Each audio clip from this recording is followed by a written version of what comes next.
The story begins not with a man, but with a place. Imagine, if you will, the island of Key West, Florida. It is a place of sun and salt of bright flowers and the lazy hum of insects.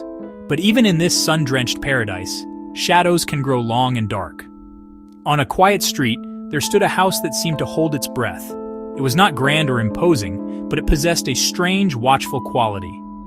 This was the home of a man who called himself Count Carl von Cosel. He was a man of science, a radiologist at the local United States Marine Hospital. But he was also a man who carried a past as heavy and intricate as an old, leather-bound book filled with forgotten tales.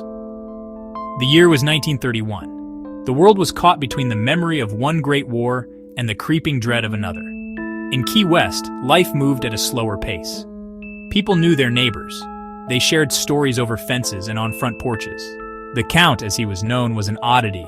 They did not know that the House of Shadows was waiting for its queen. Well, you know.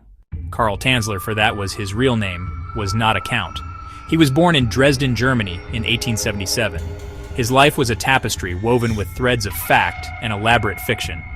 He claimed to have 9 university degrees, to have lived in India and studied occult arts, and to have designed and captained submarines. The truth was more mundane, yet no less fascinating.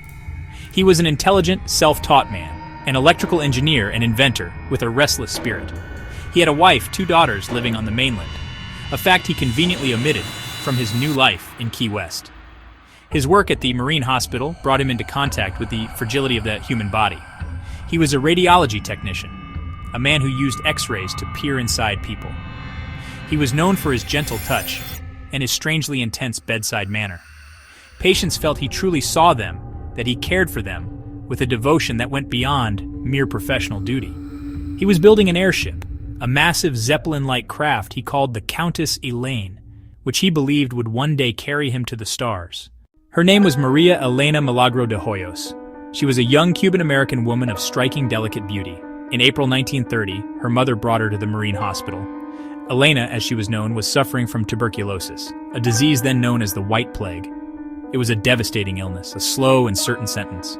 When Karl Tanzler first laid eyes on her, he felt a shock of recognition that went deeper than sight. Here she was, the dark-haired woman from his visions, the ancestor who had been appearing in his dreams for years. The destiny he had been waiting for had finally arrived, and she was breathtaking. Elena was just 21 years old, her life barely begun. She was beautiful, with large dark eyes and a quiet grace that captivated everyone she met. But the disease was hollowing her out from the inside, stealing her breath and her strength. For Tanzler, her diagnosis was not an end, but a beginning. He saw it as a personal challenge, a battle he was destined to fight and win. He told Elena and her family that he, and only he, could save her. He was utterly convinced of it. This was not merely a doctor's confidence, it was the zealous conviction of a true believer. For months, Tanzler fought his desperate one-sided war. He spent every spare moment at the Hoyos family home, where Elena had been sent to live out her final days. He essentially moved in, sleeping on a couch, tending to her around the clock. He filled her room with the glow of his electrical devices, convinced their mysterious rays were purging the illness from her body. He ignored the reality that was plain for all to see.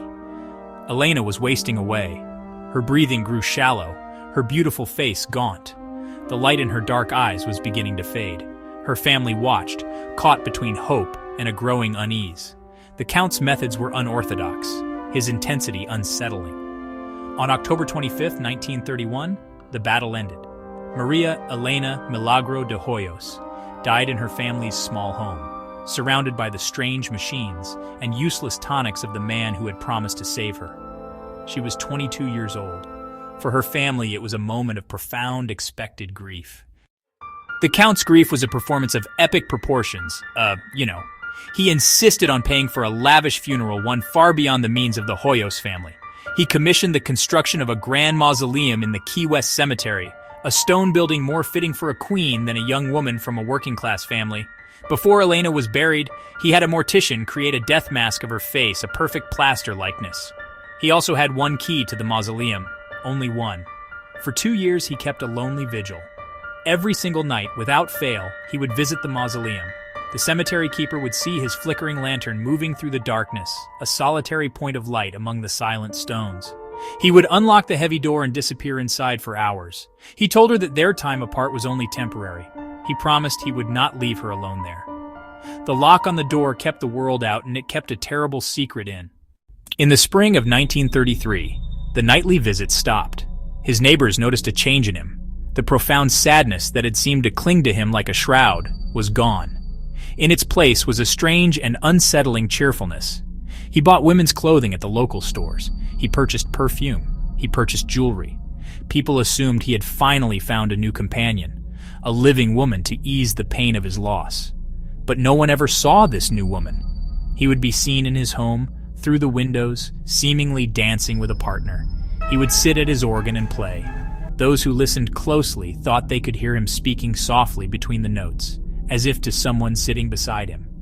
He had his Elena back. He had fulfilled his promise. He had gone to the cemetery one final night, not with a lantern, but with a child's toy wagon. He had opened the tomb, and he had brought her home. For 7 years, Carl Tanzler lived with his secret. In the privacy of his strange laboratory home, he continued his work. He used wire. He used coat hangers to reconstruct her skeleton. He fitted her face with glass eyes. He fashioned a wig from her own hair, which he had saved. He laid her in his own bed, and every night he slept beside her. The whispers began again, but this time they were different. They were darker, tinged with suspicion. Why did the Count buy so many ladies' garments? Who was he buying perfume for? A local boy playing near Tanzler's house swore he had peeked through a window and seen the Count dancing with what looked like a giant doll. The stories grew more and more bizarre. The breaking point came from Elena's own family. Her sister Florinda had heard the strange rumors. In October 1940, almost 9 years to the day after Elena's death, Florinda went to Tanzler's house. She confronted him directly. She demanded to know what was going on.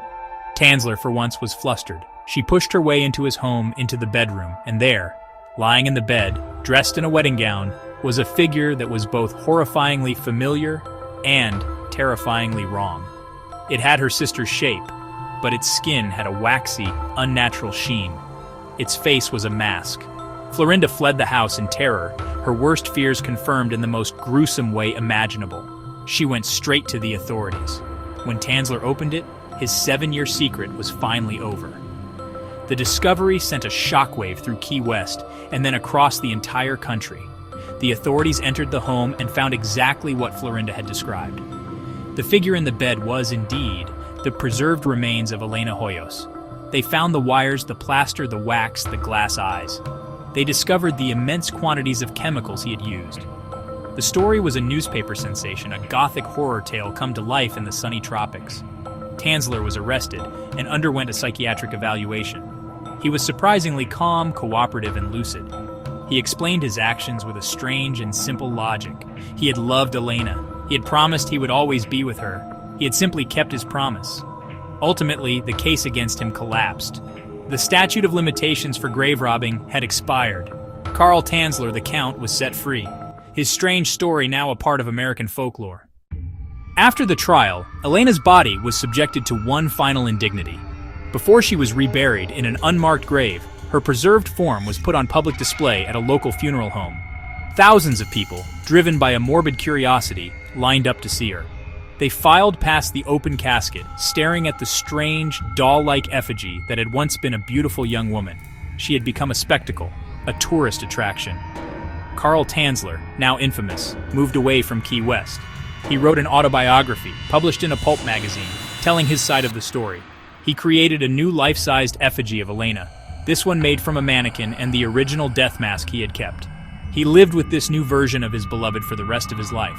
He died in 1952 at the age of 75. The story of Count von Cosel is a chilling exploration of the human heart's capacity for obsession. He was, perhaps, all of these things. What happens when a mind, brilliant and broken, decides that love means never having to say goodbye, not even to death itself? Well, that's that.